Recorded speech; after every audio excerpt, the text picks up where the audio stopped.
because that's a big deal right now, Duncan. A lot of people, I don't know if you noticed, but Blue Check Hollywood, they don't say anything while people keep putting coals into a fire. They don't say anything while they keep throwing babies into the fire and getting burned. And then it's finally when this big, huge bonfire happens, they're like, hey, I'm against that bonfire.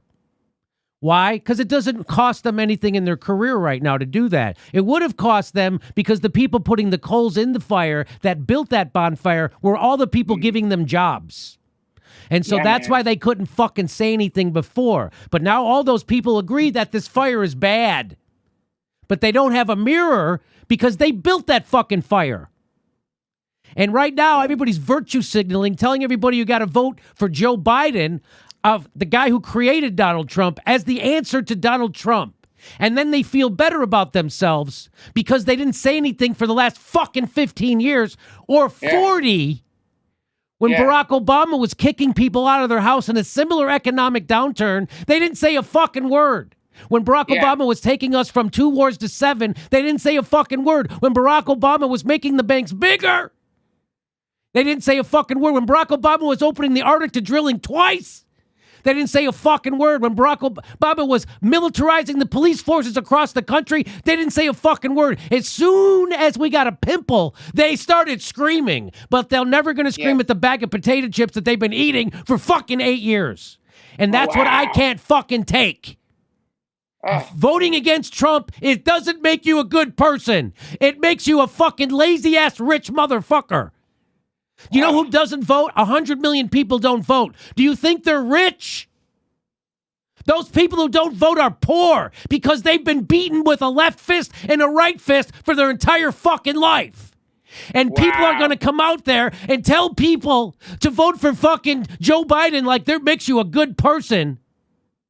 What it makes you is ignorant to the real suffering that's happening in this fucking country. And not only that, they voter shame people who can't bring themselves to vote for a fucking corrupt piece of shit like Joe Biden, who is promising to deny you health care in the middle of a pandemic, even if it passes the Congress. That somehow makes you a better person to vote for that motherfucker? It doesn't. And for them to shame other people who feel like they couldn't demand something from Joe Biden, because that's what we should be doing. Instead of voter shaming people, you should be demanding Joe Biden become a better candidate and actually offer people something. Your anger should be at the powerful, not the 100 million people who don't vote because their lives are so horrible anyway. Yeah. All right, there's my spirituality. See where it comes from? Now, see, that's a real teaching, actually. And I was like I can't turn the angle towards me, because I'm one of the people you're angry at, because I'm one of the people who hears what you just said and thinks, yeah, you're right, man. Like, I've been taking acid since I was in high school, and I've never had a real positive viewpoint towards the United States government in general. We've been at war 93% of our history, and Barack Obama was president when fucking drones were dropping bombs on children, and he made jokes about drones. He made jokes about drones. He made jokes about machines of death. And while he was using them. Can you imagine like having lost your entire family to one of those things, and you see him giving a speech talking about, one word, predator drones, whatever that shit joke was. And when he made that shit fucking joke, nobody said anything about it. I'm not patting myself on the back. I think I did talk about it on Rogan, but the truth is I became apathetic, and I became desensitized, and I became lazy, and I just didn't want to do anything when I could have. And, I don't blame anybody in the world for being angry at me. I look back at my history, not just with like thinking of politics, but all of it is kind of like self-induced, narcotized kind of like pseudo fucking like, when you confuse your laziness for a revolutionary attitude. I'm very guilty of that. And I think a lot of people are very guilty of that. But I'll tell you, man, like, we have to figure, when I first interviewed Raghu, I think it's on the podcast, I don't think we had the microphone off. I said, when do we start throwing Molotov cocktails? I was really upset then, and I don't remember what I was even mad about. This was years ago when I was mad at the government, and I was like suggesting some kind of violence is the answer. And I remember Raghu saying to me, well, see what you just did right there. Now we've got an us and a them. And the moment we start making the us's and the thems, that's where we start throwing the Molotov cocktails. And that's where the thing keeps going and going. The funny thing about Raghu, and he will admit this, you should have heard him when fucking Trump got elected. All that us or them shit kind of went out the window for a second because he was so like, you know, flabbergasted by it. But so I don't know, man. I think that you're because you do such a great job of telling the truth, and you've been doing it for so long. I think that anger is beautiful. You know, there's stories of Neem Karoli Baba getting angry that are wonderful, chasing people out of the temple, yelling at them, and that there was love even in the anger. And that's what I hear in your anger is love, actually, a lot of it, and a lot of real optimism, not bullshit optimism, a lot of real optimism that there is a possibility that exceeds the binary that they're giving us right now. And I'm not smart enough politically to figure out what that answer is. And I'm voting for Joe Biden. I don't feel good about it at all, man. I hate him. I hate his drug policy. I hate his antiquated shit. I hate that the DNC has shoved him in front of us and is forcing us into this fucking binary. I hate it. I hate so much about it. And honestly, before fucking Trump alluded to that looters should be shot, there was a piece of me that was like, maybe I just won't go and vote this time. Because you know what? Fuck them both. But God damn it, that stupid shit was basically saying, well, the death penalty is the right way to deal with people who throw rocks at cars. And I haven't heard Biden say anything like that, though I do know he's part of the war, the military-industrial complex. You know, I understand that. And I don't know what to do. I know. But man, I've got a fucking guy who's high as a fucking kite on something, who's talking about how maybe it's okay to start shooting people who are breaking windows. And for me, that's it. That's where it became like, well, fuck it. I can't vote for the guy suggesting capital punishment for people who are taking baby seats out of a fucking Walmart.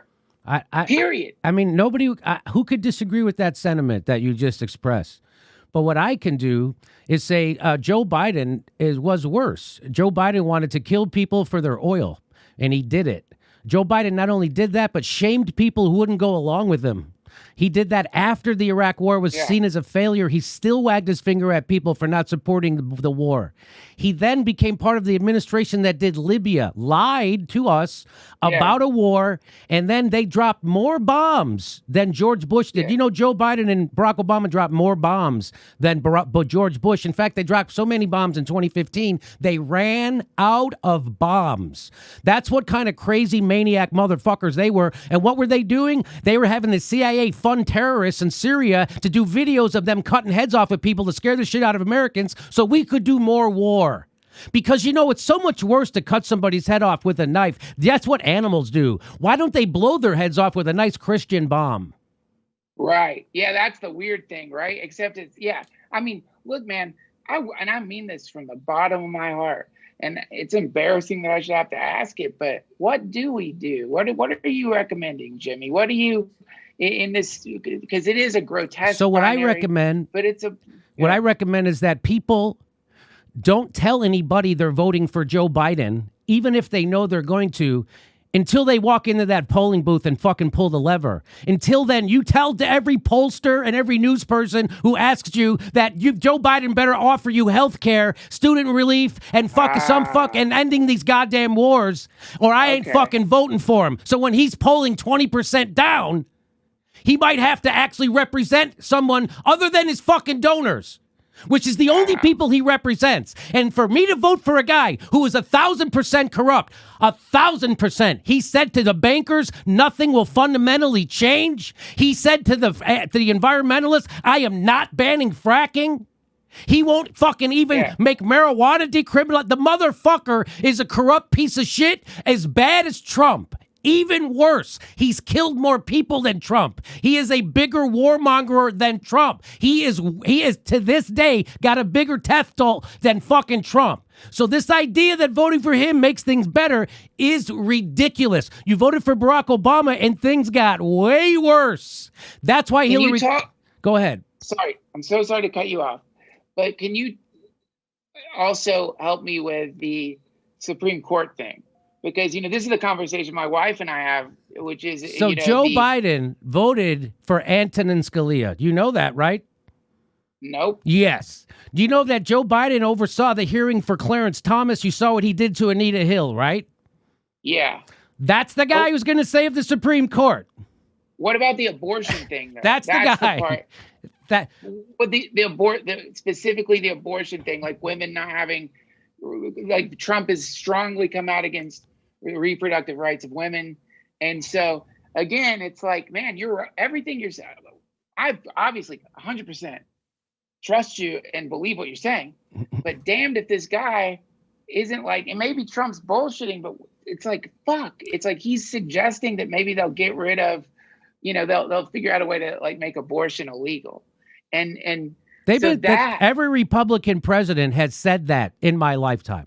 Every Republican politician has said that. Hillary Clinton also agreed to put restrictions on abortion. Hillary Clinton also was ready to appoint the most fucking corporate-friendly Supreme Court justices. And by the way, Barack Obama could have made sure that they got their Supreme Court justice sat, but he cynically didn't do that on purpose so they could use that in the election, exactly what is happening again right now. They're so cynical. Why do you think that Hillary Clinton ran against Donald Trump? Because Bill Clinton called him and told him to fucking run, because they knew Hillary was so repulsive to the average voter that they needed a monster for her to run against to have any chance of winning, and she still fucking lost. Still lost. So so what we should be doing is pressuring the establishment and telling those motherfuckers on MSNBC and CNN that the fucking problem didn't start with Donald Trump. Donald Trump is a symptom of the fucking problem. You guys are the fucking problem for selling me every fucking war and telling me Medicare for all doesn't work. They're the fucking problem. You're the corrupt cocksuckers who get paid millions of dollars to lie to the people who turn to you for truth. And then when you do lose to a fucking game show host who's an obvious con man and a clown because people are so fucking desperate. I had a Waffle House cook on my show from Virginia who said Donald Trump is a loudmouth Yankee who should have had his ass kicked in years ago, but I voted for him because we're fucking desperate. Wow. And and Hillary Clinton came here and promised to get rid of our jobs. Yeah. That's what's fucking wrong with this country. And that's what people should be doing. Pressuring not only their politicians, but their entire fucking elite class. Because let's remember what the news media is, as Noam Chomsky has taught us. They are there to manufacture consent, and that is what they've fucking done. Everybody thinks it's okay we don't have fucking healthcare like the rest of the world. Everybody thinks 80% of the workers live paycheck to fucking paycheck in the richest country the face of the earth has ever fucking seen. Yes. Right? What do you call a system that takes the richest country in the history of the world and renders half of its fucking residents poor or low income, 30 million of them with no health care, 80 million underinsured, and 80% of their workers live in paycheck to paycheck? That's a failed fucking system. And voting for Joe Biden ain't gonna fix it. It's gonna make it worse. And everybody better start fucking saying that shit. Voting for Joe Biden doesn't make anything better. Everything's going to keep getting worse. Joe Biden, we get rid of Trump on day one. Then what? Trump's gone on day one, as Ice Cube said. Then what? Fucking then what? Then you're all going to go back to sleep like you did when Barack Obama was president, while Obama was kicking people, 5.1 million families out of their fucking houses. You're going to go back to sleep and not say a fucking word about it. And then he's going to let the fucking cops crack the heads of peaceful protesters like he did on fucking Occupy Wall Street. He didn't do a fucking thing. He made the banks bigger. Anyway. Terrifying. I love it, man. I love you. You are so, what you're saying is so true and so passionate. And man, I really do feel like I'm a bit of your student right now. So I want to ask you a question. And because then I really know that this could come across. I'm not high roading you, man. Do you think there is a more insidious way to get the data out there than what you just did? Or do you think the only way to, you know what I mean? Like because there's been like that rage is like beautiful. That's mystical rage. That's like Kali, Mother Kali, you know, cutting off the heads of the gods. But like, is it lazy, or am I yet again confusing my laziness with a revolutionary attitude when I think to myself, yelling and like alienating, and you know, everything you're saying is the truth. But God damn it, man, it's like, now, how do we unify ourselves here? How is it a pipe dream? And is it just some hippie fucking pipe dream to imagine that there's a way to simultaneously forgive all the people like me who truly, I am going to vote for him. And I feel like the reason I'm doing it is I have to, like I said before, the guy said kill looters. You're right, though. Which looter do you want to kill? It really comes down to, you want to kill looters who are robbing Walmarts in the United States, or do you want to kill looters who are trying to get medical supplies in Syria, who are being bombed by United States military equipment? So which looter do you want to kill is the more important question. And I think the way that you speak out against the military industrial complex is really important. My stupid dream was like, God, is there some more insidious way to like get this shit out there? So I don't, to not to destabilize, but restabilize based on what's underneath it all, which is you love humans. You just don't think humans should be set on fire. I mean, it's honestly, it's like not what you would call the most, like, it's real fundamentally basic. And yet somehow we live in a world where just saying, you know, maybe we shouldn't set people on fire, that can get you like kicked off a show. That's exactly. That's how crazy the fucking world is. That's what happened with me in Syria. I started telling people maybe we shouldn't bomb. You know, why is it worse to kill someone with gas than it is to kill someone with a bomb? Why is it okay for us to kill people with we kill more people with a bomb than he did with gas? Why does that make us better people? That's that whole thing is, our Christian bombs, you think they hug people to death? They don't. They're just as fucking deadly and lethal. We are no better than the terrorists. We are the terrorists. That's what people don't understand. The terrorists are us. We are the terrorists. We set the Middle East on fire with illegal war after illegal. Why are the Muslims? So this is what I would say when people were upset about Trump putting the Muslim ban. And so people got in their Ubers and they went to the airport to protest the Muslim ban. And I go, do you know why there's Muslims at the fucking airport? Because Barack Obama just bombed the shit out of them for 8 fucking years. Yeah. And nobody gave a shit about that. But as soon as Trump came in, you got mad at the symptom. Yeah. The problem isn't that they're banned at the airport, you fucking lazy assholes. The problem is that we've been bombing the fuck out of their countries at the behest of the fucking military-industrial complex for 40 straight fucking years. Yeah, man. And now what? I mean, so let me just say this. Let me just say this. So the way I communicate is unconscious. It just comes out of me. And my whole life, I had to squelch my anger because anger is not good. And especially when I became a comedian, I wanted to be Bill Hicks. But I was told early on, you can't be Bill Hicks, Jimmy, because there's only one Bill Hicks, and you don't look like him. You look like you come from privilege and money, even though I fucking came from 12 kids. And I was a bricklayer. And that I didn't look like the guy people wanted to take anger from. So I had to mask it. And so I had to go up and I had to be charming, and I had to charm a room. And so I learned how to do that. And if you look at my 2008 Comedy Central special, it's Charming Jimmy being charming. And I could go tell a George Bush joke in fucking Houston, Texas, and they would laugh at it. That's how charming I was. Yeah.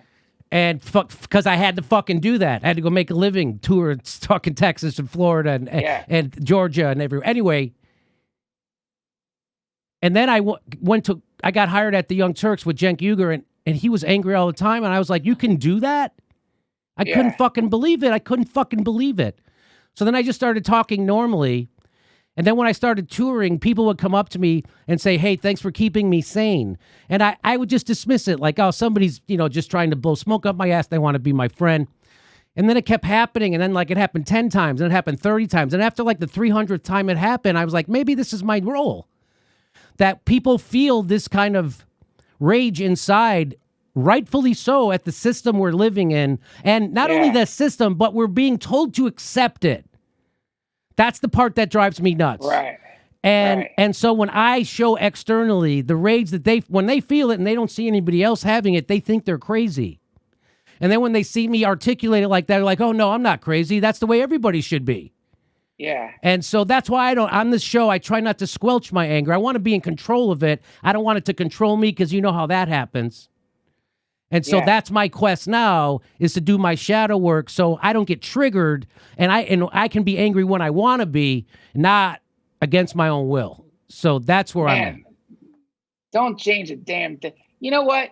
If the possibility emerges, Jimmy, for you to get enlightenment, put it off for a couple of incarnations.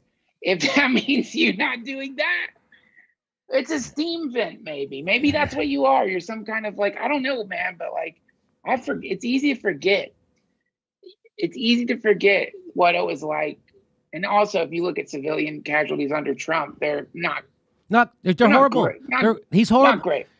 But like, the acknowledgement of the dragon, this thing that like we are all riding on, is so important and so easy to forget. And any articulation of that, I don't care if it's angry, I don't care if it's Eckhart Tolle, I don't care. But I needed that reminder. Everyone needs that reminder, which is like, look, there's a kid right now. We get so upset over the shit that's happening in our country, rightfully so, the violence of the state. And I've always found it so peculiar that when our state is violent to people in other places, you know what I mean? That to me, and to me, I think when you see a thing like that, this is like, and God, forgive me for talking about Jesus to a guilty Catholic. I'm sorry. But Jesus is on the cross. He's just gotten the shit kicked out of him. They're making fun of him. They're spitting on him. They put a fucking thorn crown on him to make fun of the idea that this is a king.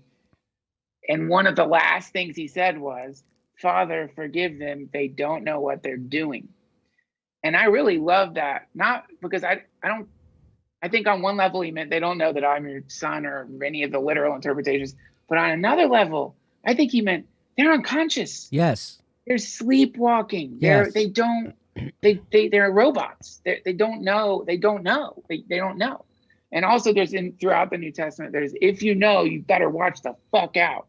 Because if you know, and then you continue to do some fucked up shit, then you really are in trouble. Because now what are you? You've become complicit. And so, but it's also easy to forget. Like what you said, it's like the whole culture is set up for us to forget. It's like, what are you going to do, man?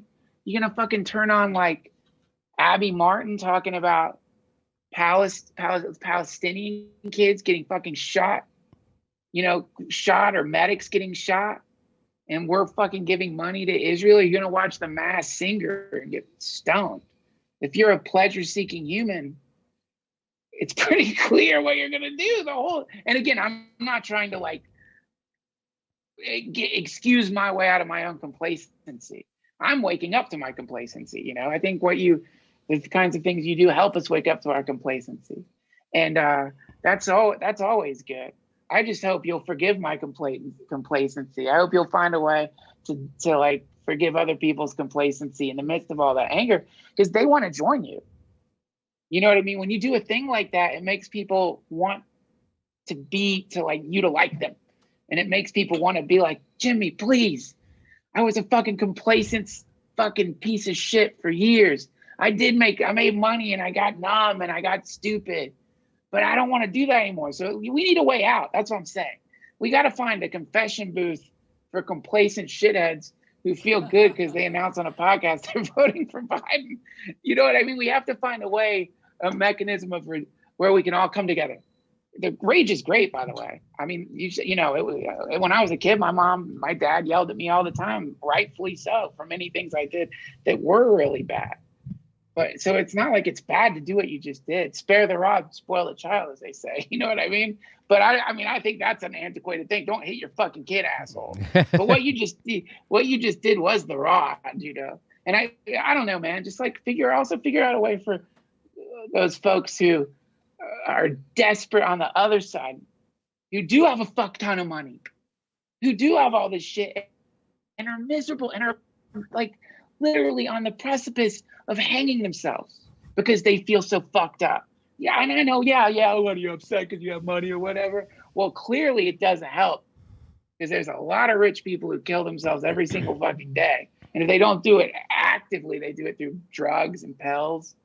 You know what I mean? That's the one. So you gotta join us. We have to unify. I don't know what it is. It's a pithy thing to say when, you know, there's people who know what it smells like. You should know what your grandmother smells like when she's on fire.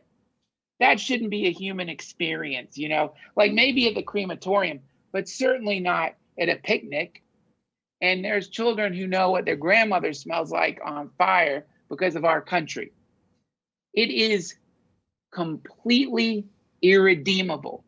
There isn't a way to fix that. I don't give a fuck who the president is. I don't care if out of Apollo emerges from the skies and becomes the American president and gives the most charismatic, beautiful, a speech so beautiful, fucking Noam Chomsky's dick falls off. He's so jealous. It doesn't matter. You can't go back and bring those babies back to life. You can't. And that's a problem that I can't figure out how to fix. And that is where my spirituality reaches a kind of dark oblivion. And that is where I want to throw my arms up. And that is where I'm like, oh, really? Everything's perfect? So what do you? Everything's perfect. So Duncan, yeah. What do you make of this? So you know, Ram Dass tells that story about when he would go into the city and he would see all those people coming to die, and he would get depressed, and he would come back, and his guru would tell him, "Don't you see how everything is perfect?" And so I still didn't understand that, and then I heard Alan Watts or someone say that if you took a microscope and you went underneath your skin, it would look like a war zone, right? The T cells and the white corpuscles and the bacteria and everything, and they're all fighting each other constantly, being torn apart and repaired and beat. But if you pull out a little farther, it looks like a perfectly self-regulating organism. Yeah. And isn't that the same thing with the earth? And as Ram Dass says, you know, while you're here, bring compassion, but know that it's all perfect. What do you say to that? I mean, you know, that's I would answer with something like we're trading baseball cards of what spiritual people said. I'll give you my Dalai Lama for your Ram Dass. and he said, you can always be kinder. And I really love that because it gives me an actionable thing to do that doesn't involve like, all right, I need to register to vote and all the political shit and all the stuff and like, well, is it socialism or capitalism or anarchism, or do we just revolt in the streets? Or for me, I don't know, man, the whole everything perfect. I think that is,